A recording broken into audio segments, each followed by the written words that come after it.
Lawmakers today approving nearly $1 million a year for the Department of Corrections to create a new unit for hunting down parolees on the run. CALL7 investigator Theresa Marchetta has been exposing critical problems within the state's parole division for months now. And Theresa, you are questioning if the money is really necessary. That request, it passed on a 4-to-1 vote and won't need final approval from other lawmakers because it's an emergency supplemental request from the governor's office.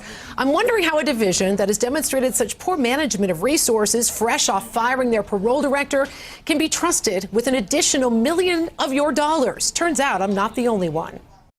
I think we have a lot of issues within Department of Corrections. Senator Kent Lambert was the only no vote today on this budget request. It gives the Department of Corrections more than $900,000 to create a fugitive unit, a large sum in the wake of a very public demonstration of incompetence after high-risk parolee Evan Ebel murdered 2 men, including the head of the DOC, while the parole staff responsible for tracking Ebel was MIA for nearly a week. I've just got a lot of questions for them about their management process. But Senator Lambert couldn't ask those questions because the DOC didn't send a qualified representative to answer them. For a request of this type, is that surprising to you that they didn't send someone who was qualified to answer your question? It is. The committee approved the request anyway. Money that will fund a new supervisor, 9 parole officers, training and equipment for the fugitive unit. Why should we trust a division with our tax dollars that's proven that it can't manage the existing resources it has?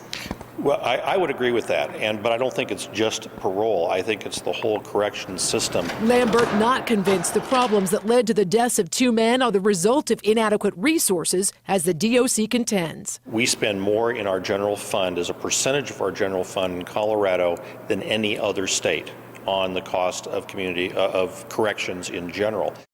The DOC says the fugitive unit would free up parole officers to do a better job of responding to electronic monitoring alarms. But as we've reported, there's already a specialized gang unit with smaller caseloads for that precise purpose. Ebel's officer, who ignored multiple alerts, is one of them.